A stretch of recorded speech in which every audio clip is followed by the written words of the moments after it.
আসসালামু আলাইকুম viewers, Ayesha's cooking শোতে আপনাদেরকে স্বাগতম জানাচ্ছি। তো যাদের হাতে একদম সময় নেই তারা এভাবে পেঁয়াজু ফ্রোজেন করে রাখতে পারেন।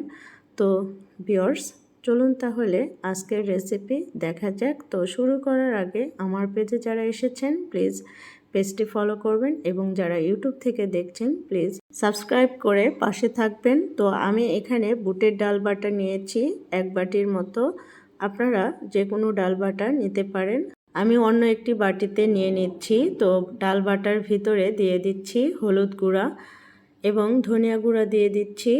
আমি আমার আন্দাজ মতো দিয়ে দিচ্ছি, আপনারা পরিমাণ অনুযায়ী সব মশলা অ্যাড করে নেবেন।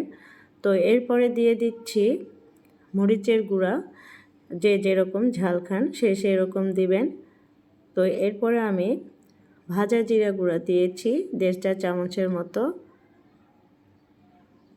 তো এরপর দিয়ে দিচ্ছি আদা বাটা 1 চা চামচের মতো এবং রসুন বাটা 2 চা চামচের মতো। এরপর লবণ দিয়েছি। তো এরপরে দিয়ে দিচ্ছি বেসন। এখানে আমি সব মিলে 1 কাপের মতো বেসন দিয়েছি, যেহেতু ডাল বাটা বেশি সেজন্য বেশি দিয়েছি। এই বুটের ডাল আমি ব্লেন্ড করে নিয়েছি, সেজন্য একটু পানি পানি ভাব আছে, সেজন্য 1 কাপের মতো বেসন দিয়ে দিলাম। এরপরে কর্নফ্লাওয়ার দিয়েছি 3 টেবিল চামচের মতো এবং পেঁয়াজ কাঁচামরিচ কুচি দিয়েছি। এরপরে পুদিনা পাতা দিয়েছি। পুদিনা পাতা একটু হাত দিয়ে ছিঁড়ে দিয়েছি, তো আপনারা মিহি করে কুচি করে দিতে পারেন। তো এরপরে আমি ভালো করে এই ডাল বাটা মেখে নিচ্ছি। তো একটু ডলে ডলে মেখে নিচ্ছি। তো ভিউয়ার্স, এখনও যারা লাইক দেননি প্লিজ লাইক দিয়ে কন্টিনিউ করবেন। তো আমি মেখে আপনাদের কাছে আবারও ফিরে আসতেছি। তো ভিউয়ার্স দেখুন, মাখা হয়ে গেছে, এরকম হয়েছে। তো আমি পেঁয়াজুর শেপ হচ্ছে কিনা একটু চেক করে নিচ্ছি। তো হচ্ছে। তো এরপরে আমি একটি ট্রে নিয়েছি, দেখুন আপনারা চাইলে বড় প্লেট নিতে পারেন। তো ট্রের ভিতরে আমি সরিষার তেল দিয়েছি বা সয়াবিন তেল দিতে পারেন। তো সরিষার তেল একটু মেখে দিয়েছি যাতে পেঁয়াজুটা তাড়াতাড়ি উঠে আসে। তো এভাবে আমি পেঁয়াজুর শেপ দিয়ে সবগুলো পেঁয়াজু রেখে দিচ্ছি। দেখুন দেওয়া হয়ে গেছে। তো আমি আরেকটি প্লেটে দিয়েছি। তো এবার আমি এই ট্রেটি ফ্রিজে রেখে দিচ্ছি। আমি সারা রাত রেখে দিয়েছিলাম। তো সারা রাত রাখার পরে আমি এই পেঁয়াজু বের করে নিয়েছি, দেখুন। তো এবার উঠানোর পালা। সাথে সাথে উঠাতে যাবেন না, তাহলে উঠবে না, ভেঙে যাবে পেঁয়াজু। একটু 2-3 মিনিট রেখে তারপরে পেঁয়াজু তোলার চেষ্টা করবেন, তা না হলে আগেই তুলতে গেলে ভেঙে যাবে এই পেঁয়াজু। আমি আরেকটি প্লেটে রেখেছি, দেখুন। যাদের হাতে সময় নেই তারা এভাবে এই পেঁয়াজু সংরক্ষণ করে নিতে পারেন, দেখবেন সময় অনেক বেঁচে যাবে।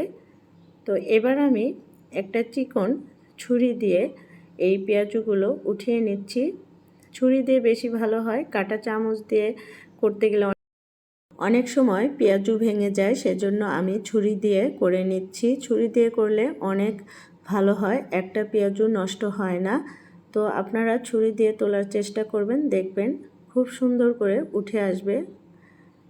ট্রেতে আমরা তেল দিয়েছি সেজন্য আরও ভালো করে উঠে আসবে।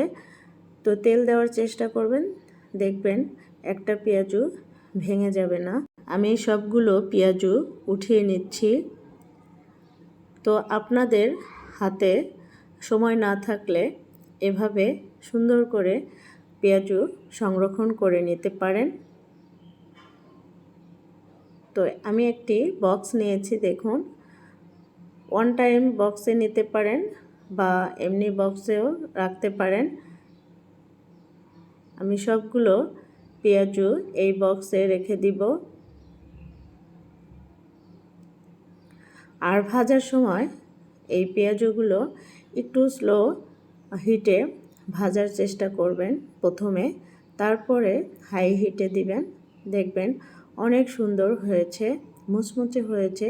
যেহেতু এখানে কর্নফ্লাওয়ার দিয়েছি, অনেক মুচমুচে হবে আর অনেকক্ষণ ক্রিস্পি থাকবে।